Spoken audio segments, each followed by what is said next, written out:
사도행전 17장에 기록된 이 말씀을 통해서 하나님께서 주시는 은혜를 우리가 함께 나누기를 원합니다. 여러분, 이 사도행전 17장 말씀에는 이 바울의 2차 전도 여행 중에 본격적으로 이 마게도니아 지역과 아가야 지역을 전도하는 모습이 기록이 되어 있습니다. 바울은 2차 전도 여행을 하는 중에 아시아에서 복음을 전하다가 이 성령의 인도를 따라서 갑자기 행로를 바꾸어 유럽 땅으로 넘어가게 됩니다. 그리고 기도하는 중에 루디아와 간수장을 만나게 되고 교회를 세우게 되는데 그 교회가 바로 유럽의 첫 교회인 빌립보 교회입니다. 바울은 이렇게 2차 전도 여행부터 성령의 인도를 따라 복음을 전하게 될 때 많은 사람들을 만나고 교회를 세우게 되는 것을 경험하게 됩니다. 여기서 자신감을 얻은 바울은 본격적으로 유럽 땅을 전도하면서 데살로니카라는 지역으로 이동을 하게 됩니다. 이 빌립보에서 이 데살로니카까지는 약 130km쯤 되는데요. 차를 타고 1시간 반 거리쯤 되는 곳입니다. 이 데살로니카는 알렉산더가 죽고 난 뒤에 카산더라는 장군이 이 알렉산더를 좋아하는 사람들의 민심을 얻기 위해 이 알렉산더 이복 누이 살로니카의 이름을 따서 데살로니카라는 이름으로 도시를 건설하게 됩니다. 이 사도행전 17장 1절에서 2절까지 말씀해 보시면 그들이 암비볼리와 아볼로니아로 다녀가 데살로니카에 이르니 거기 유대인의 회당이 있는지라 바울이 자기의 관례대로 그들에게로 들어가서 새 안식일에 성경을 가지고 강론하며라고 말씀을 합니다. 이 데살로니카에는 유대인들이 있었고 회당이 있었기 때문에 이 바울은 회당에 들어가서 하나님 말씀을 가르치게 됩니다. 여기 바울은요, 자기의 관례대로 성경을 강론했다라고 말씀을 하는데 여기 나오는 이 성경은 구약 성경입니다. 바울은 이렇게 구약의 성경 말씀을 통해 하나님을 알고 있는 유대인들과 헬라인들에게 하나님께서 계획하신 구원의 계획이 바로 예수 그리스도라는 것을 전하게 됩니다. 여러분, 이것이 바로 바울의 전도의 방법입니다. 이렇게 바울은 새 안식일 3주 동안이나 이 하나님 말씀을 자세히 풀어서 설명하게 됩니다. 여러분 3절 말씀에 보시면 뜻을 풀어 그리스도가 해를 받고 죽은 자 가운데서 다시 살아나야 할 것을 증언하고 이르되 내가 너희에게 전하는 이 예수가 곧 그리스도라 하니라고 말씀을 합니다. 여러분 바울은요 구약의 말씀의 뜻을 풀어서 이 그리스도 메시아가 죽고 다시 살아나야 하는데 그분이 바로 예수님이고 예수님이 구원자라는 것을 증거하게 됩니다. 여러분 이것이 바로 전도입니다. 하나님을 알고 있는 사람들에게 하나님께서 이 죄인들을 구원할 계획을 세우셨고 이 메시아를 예언했었는데 그 메시아가 바로 예루살렘에서 십자가에 죽고 부활하신 예수님이라고 전한 것입니다. 그리고 그 예수님을 믿어야 이 죄에서 구원받고 하나님 나라에 들어갈 수 있다는 것을 전하게 될 때 예수의 소문을 듣고 이 바울의 말이 진리라는 것을 믿은 사람들은요 다 예수를 믿게 되는 것입니다. 그래서 4절 말씀에 보시면요 그 중에 어떤 사람 곧 경건한 헬라인의 큰 무리와 적지 않은 귀부인도 구원함을 받고 바울과 실라를 따랐다라고 말씀을 합니다. 나름 이 경건한 헬라인들의 큰 무리와 이 상류층에 있는 여인들도 예수를 믿게 되었다라고 말씀을 합니다. 여러분 데살로니가 전서 2장 13절 말씀에 보시면 이 사람들이 어떻게 이 하나님 말씀을 받았는지를 기록해 놓았습니다. 이러므로 우리가 하나님께 끊임없이 감사함은 너희가 우리에게 들은 바 하나님의 말씀을 받을 때 사람의 말로 받지 아니하고 하나님의 말씀으로 받음이니 진실로 그러하도다. 이 말씀이 또한 너희 믿는 자 가운데서 역사하느니라 라고 말씀을 합니다. 이 데살로니카에 있는 사람들은 이 바울의 말을 사람의 말로 받지 않고 하나님의 말씀으로 받아들이는 그런 믿음이 있었습니다. 세상의 부정함과 이 악함을 보면서 나름대로 진리를 사모하는 사람들이었다는 것입니다. 하나님께서는 이런 사람들을 만나게 하려고 이 성령을 통해 바울을 보내신 것입니다. 이 바울이 성령의 인도를 따라 이 데살로니카에 오지 않았더라면 만날 수 없는 사람들을 하나님께서 만나게 하시고 이 예수를 믿게 하신 것입니다. 그런데 또 그곳에 있는 이 예수를 믿지 않는 유대인들이요 바울을 보고 시기하면서 핍박을 하게 됩니다. 겉으로는 유대인들이지만 사탄의 세력들입니다. 그래서 이 유대인들이요, 예수를 믿는 사람들의 집을 찾아가서 소동을 일으키고 이 황제를 배반했다고 하면서 고발을 하게 됩니다. 여러분 5절 말씀해 보시면 유대인들이 이 저자, 이 시장에 있는 이 불량한 사람들, 이 깡패들을 데리고 떼를 지어서 이 야손이라는 사람의 집을 찾아가는데, 이 야손이라는 사람이요, 데살로니가에서 제일 먼저 예수를 믿은 사람인 것 같습니다. 여러분 7절 말씀해 보시면 이 야손이 그들을 받아들였도다라고 고발하는 것을 보면 이 사람을 통해 이 데살로니가 교회가 생기게 된 것입니다. 이 유대인들이 이 야손의 집에 이 바울의 선교팀이 있는 줄 알고 잡으러 갔다가 바울을 찾지 못하자 이 야손과 그의 형제들을 끌고 나와서 고발을 한 것입니다. 결국 이 야손은 9절 말씀에 보시면 보석금을 주고 풀려났지만 이 바울과 선교팀들은 더 이상 그곳에 있을 수가 없었기 때문에 이 사람들의 도움을 받아 밤에 몰래 베레아라는 곳으로 이동을 합니다. 이 베레아는 데살로니가에서 약 60km 떨어진 곳입니다. 그런데 이 베레아로 가보니까 거기도 유대인의 회당이 있었고 그곳에서 또 이 하나님 말씀을 전하게 될 때 이 베레아 사람들은 더 하나님 말씀을 간절하게 받아들이게 됩니다. 확실히 이 유럽 사람들이요, 사람들을 존중히 여기는 그런 마음이 있는 것 같습니다. 여러분 11절에서 12절까지 말씀해 보시면 베레아에 있는 사람들은 데살로니가에 있는 사람들보다 더 너그러워서 간절한 마음으로 말씀을 받고 이것이 그러한가 하여 날마다 성경을 상고함으로 그 중에 믿는 사람이 많고 또 헬라의 귀부인들과 남자가 적지 아니하나라고 말씀을 합니다. 이 베레아 사람들은 간절한 마음으로 말씀을 받았다라고 말씀을 합니다. 여기 간절한 마음이라는 것은 모든 마음을 다해 전심으로 이 말씀을 받아들이고 또 매일마다 하나님 말씀을 상고했다라는 말은 살피고 조사하고 묵상했다라는 말입니다. 자세히 성경을 살펴보았다는 것입니다. 이 하나님 말씀이 진짜인가 조사하고 자세히 살펴봤다는 것입니다. 어떻게 보면 이런 자세가 하나님 말씀을 듣는 자세입니다. 하나님께서 이런 사람들을 위해 바울을 보낸 것입니다. 여러분 성도들에게는요, 이런 자세가 필요합니다. 하나님 말씀이 진짜 그러한가 덮어놓고 믿는 것이 아니라 이 말씀이 진짜 진리인가, 정말 이 하나님 말씀이 진리라면 놓치면 안 되는 것입니다. 바른 믿음을 가질 때 이 땅에서도 복을 받고 진짜 천국에 들어가는 것입니다. 그래서 지금도 이 베레아에 가면요, 바울이 베레아에서 말씀을 가르친 흔적이 남아 있습니다. 거기에 이 바울이 설교하는 모습을 모자이크로도 새겨놓았고 또 이 바울의 동상을 세워놓은 것을 보게 됩니다. 그런데 13절 말씀에 보시면 또 이 데살로니가에 있는 유대인들이요, 베레아까지 찾아와서 이 바울을 핍박하게 됩니다.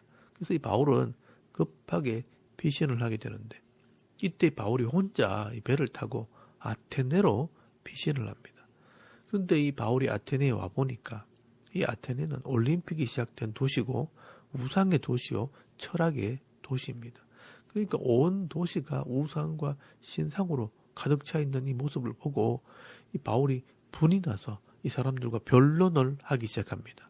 16절 말씀해 보시면 이 바울이 감정이 앞서다 보니 하나님 말씀을 전하는 것이 아니라 말싸움을 하게 됩니다. 바울이 아테네에서 그들을 기다리다가 그 성에 우상이 가득한 것을 보고 마음에 격분하여 회당에서는 유대인과 경건한 사람들과 또 장터에서는 날마다 만나는 사람들과 변론하니라고 말씀을 합니다. 이 아테네 사람들은요, 신을 믿기를 하는데 전부 우상을 신으로 믿고 있고요. 또 철학을 하는 사람들이요, 말을 얼마나 잘하는지 말싸움을 하는 것입니다. 여러분 18절 말씀에 보시면 어떤 에피쿠루스와 스토아 철학자들도 바울과 쟁론할세, 어떤 사람은 이르되 이 말쟁이가 무슨 말을 하고자 하느냐 하고, 어떤 사람은 이르되 이방신들을 전하는 사람인가 보다 하니 이는 바울이 예수와 부활을 전하기 때문이라라고 말씀을 합니다. 바울은 빌립보에서나 데살로니가에서나 베레아에서는 성령의 인도를 따라 하나님 말씀을 전할 때 많은 사람들이 예수를 믿게 되었는데 이 아테네에서는요, 좀 달랐습니다. 이미 다른 신앙을 가지고 있고 세상의 지식으로 가득 차 있는 이 철학자들에게는 말싸움밖에 되지 않는 것입니다. 그래서 17절 말씀에 보시면 장터에서 날마다 만나는 사람들과 변론했다라고 말씀을 하고요. 또 18절 말씀에는 에피쿠르스와 스토아 철학자들과 쟁론했다라고 말씀을 합니다. 여기 변론이나 쟁론이란 말은 전도한 것이 아니라 누가 이기나 다퉜다는 말입니다. 이 바울이 조금은 조급했든지 아니면 교만해진 것 같습니다. 그래서 내가 옳다고 주장하다 보니 싸움이 벌어진 것입니다. 그래서 이 바울은요, 조급한 마음에 19절 말씀에 보시면 이 아레오바고라는 이 언덕에 사람들을 다 불러 모아놓고 설교를 하게 됩니다.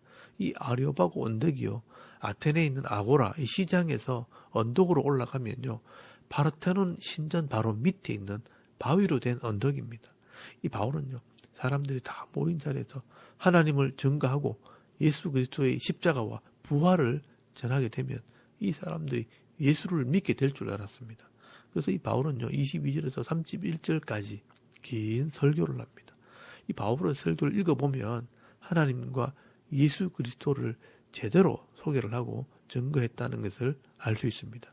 22절 말씀에 보시면 너희들이 종교심이 많아서 어떤 신의 이름에는 알 수 없는 신이라 이름을 붙여놓은 것을 보았는데 그 알 수 없는 신이 누군지 내가 알게 해주겠다라고 하면서 너희가 알지 못하는 이 신이 바로 창조주 하나님이신데 이 하나님께서 우리에게 생명을 주시고 모든 것을 주시는 분이라는 것을 설명을 하게 됩니다. 그리고 이 하나님은 사람이 금이나 은이나 돌로 만든 그런 신이 아니라는 것입니다. 이제까지는 사람들이 몰라서 지나왔지만 이제 마지막 심판을 앞두고 회개하라고 말씀하셨고 예수님을 통해 심판하실 것을 계획하셨고 또 예수님을 부활하게 하심으로 이 예수님이 메시아라는 것을 증거했다고 말씀할 때 이 사람들이 바울을 조롱하기 시작합니다. 왜냐하면 헬라인들은요, 플라톤의 이데아 사상, 이원론을 믿기 때문에 부활을 믿지 않습니다. 우리의 육체는 껍데기고 이 실체 우리 영은 이데아의 세계에 있다고 믿었습니다. 그리고 이 육은 악하고 영은 거룩하기 때문에 육을 가진 인간은 악한 대로 그냥 즐기면서 살자 하고 주장하는 사람들은 쾌락주의로 또 이 육체가 악하기 때문에 더 자제하고 단련해야 한다고 주장하는 자들은 금욕주의로 발전하게 됩니다. 그래서 이 에피쿠르스 학파는 쾌락주의로 또 스토아 학파는 금욕주의로 발전하게 된 것입니다.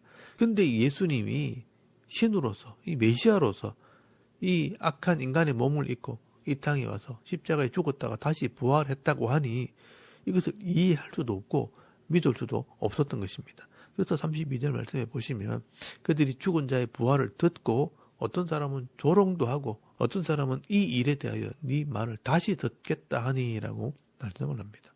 이 아테네 사람들은 이 데살로니가나 베레아 사람들과는 다릅니다. 전혀 이 하나님 말씀에 대한 믿음이 없었기 때문에 도리어 바울을 조롱하고 비난하게 되는 것입니다. 이때 바울은요, 큰 충격을 받게 됩니다. 그리고 그 뒤로는 더 이상 이 말씀을 전하지 않고 그곳을 떠나게 됩니다. 그리고 이 바울은 누가 쫓아오는 것도 아닌데 도망 나오듯이 고린도로 내려가게 됩니다. 우리가 이 오늘 바울의 사역을 보면서 이 전도가 무엇인가 하는 것을 한번 생각해 봐야 합니다. 내가 이 말을 잘하고 내가 능력이 있어서 이 사람들이 예수를 믿게 하는 것이 아니라는 것을 알아야 합니다. 이 사람들을 많이 데리고 온다고 해서 그 사람들이 다 예수를 믿는 것도 아닙니다. 하나님께서 이 각 사람의 마음에 사모하는 마음을 주셔야 믿게 되어 있는 것입니다.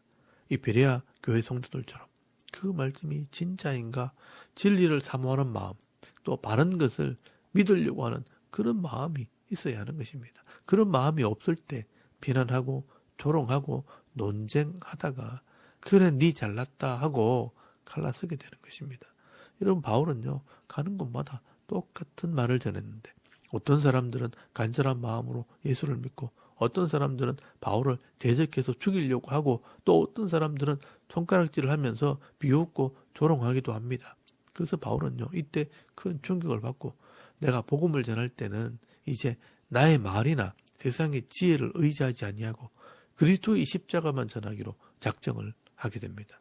여러분 이 바울은 이 사도행전 18장 1절 말씀에 보시면 힘이 빠져서 고린도에 혼자 내려갔을 때 하나님께서 이 바울을 깨닫게 하십니다. 이 전도라는 것은 네가 하는 것이 아니라 내가 하는 것이다. 너는 내가 하는 일에 순종하면 되는 것이라 하는 것을 알게 하십니다. 그래서 이 바울이요 훗날 이 고린도 교회에 편지를 쓰면서 바울이 처음 이 고린도에 내려갔을 때 어떤 마음으로 내려갔는지 그 마음을 기록해 놓은 것이 있습니다. 여러분 한번 찾아보시기 바랍니다. 고린도전서 2장 1절에서 5절까지 말씀을 한번 찾아보시기 바랍니다. 거기 보시면 형제들아 내가 너희에게 나아가 하나님의 증거를 전할 때에 말과 지혜의 아름다운 것으로 아니하였나니 내가 너희 중에서 예수 그리스도와 그가 십자가에 못 박히신 것 외에는 아무것도 알지 아니하기로 작정하였습니다. 내가 너희 가운데 거할 때 약하고 두려워하고 심히 떨어노라. 내 말과 내 전도함이 설득력 있는 지혜의 말로 하지 아니하고 다만 성령의 나타나심과 능력으로 하여 너희 믿음이 사람의 지혜에 있지 아니하고 다만 하나님의 능력에 있게 하려 하였노라라고 말씀을 합니다. 여러분 이 바울이 고린도에 처음 내려갔을 때 약하고 두려워하고 심히 떨었다라고 말씀을 합니다. 그리고 이 바울은 깨닫게 됩니다. 내 전도가 설득력 있는 지혜의 말로 하는 것이 아니라 성령의 나타남, 이 성령의 깨달음과 하나님의 능력으로 이 변화시키는 능력으로 되는 것이구나 하는 것을 깨닫게 된 것입니다. 그래서 이 바울은요 고린도에 있을 때 이 하나님 말씀에 다시 순종을 하게 됩니다. 사도행전 18장 9절에서 10절까지 말씀해 보시면 밤에 이 주께서 환상 가운데 바울에게 말씀하시되 두려워하지 말며 침묵하지 말고 말하라. 내가 너와 함께 있으며 어떤 사람도 너를 대적하여 해롭게 할 자가 없을 것이니 이는 이 성중에 내 백성이 많음이라 하시더라라고 말씀을 합니다. 두려워하지 말고 침묵하지 말고 말해라. 이 성중에 내 백성이 많음이라. 이 하나님 말씀을 들을 사람이 아직 많이 있다는 것입니다. 우리가 이것을 믿고 복음을 전하는 것입니다. 저도 이 말씀을 믿고 차근차근 이 하나님 말씀을 전할 뿐입니다. 내가 이 사람들을 믿게 하고 변화시키는 것이 아니라 하나님께서 깨닫게 하시고 돌아오게 하시는 것입니다. 오늘도 우리가 능력이 있어서 전도하는 것이 아니라 성령을 의지하고 내가 깨달은 이 하나님 말씀을 있는 그대로 전하게 될 때 하나님께서 깨닫게 하시고 하나님께서 믿게 하시고 돌아오게 하신다는 것을 믿을 수 있기를 바랍니다. 그러므로 오늘도 우리 교회가 해야 할 일이 무엇인가, 또 성도들이 어떤 삶을 살아야 하는가 하는 것을 알아야 합니다. 이 교회는요, 사모하는 사람들이 모였을 때 차근차근 하나님 말씀을 가르치는 사역을 해야 하고요. 또 성도는 내가 바로 믿고 있는가 확인하면서 그 믿음대로 살아가는 삶을 살아야 하는 것입니다. 그렇게 할 때 이 불신자들도 인생의 문제를 만났을 때, 인간의 한계를 경험할 때 진리를 사모하게 되고, 또 성도를 보면서 예수를 믿는 것이 진짜구나, 이 바른 길을 찾아오는 것입니다. 그러므로 오늘도 이 악한 시대, 이 공의와 정의가 사라진 이 시대도 저와 여러분이 이 교회와 성도의 사명을 잘 감당할 수 있기를 바랍니다. 아직도 이 대한민국 땅에, 또 이 대구 땅에 하나님을 믿을 사람이 많이 있기 때문에 바울처럼 침묵하지 말고 담대하게 이 하나님 말씀을 전함으로 이 전도와 선교의 사명을 감당하면서 많은 사람들을 옳은 대로 인도하는 이 하늘의 별과 같이 빛나는 삶을 살아가는 이 성도들이 다 되실 수 있기를 주의 이름으로 축원합니다. 아멘. 우리 잠깐 기도드리겠습니다. 오늘도 담대하게 깨달은 이 말씀을 전하게 하옵소서. 나라와 민족을 위해 섬기는 교회와 성도들을 위해, 또 여러분의 가정과 자녀들의 믿음을 위해서 기도하시고, 또 개인의 기도 제목을 따라 기도하고 오늘 하루 삶을 또 시작할 수 있길 바랍니다. 다 같이 우리 하나님께 한번 기도드리겠습니다. 살아계신 하나님, 은혜를 참 감사합니다. 오늘도 이 아침에 우리 하나님을 예배하게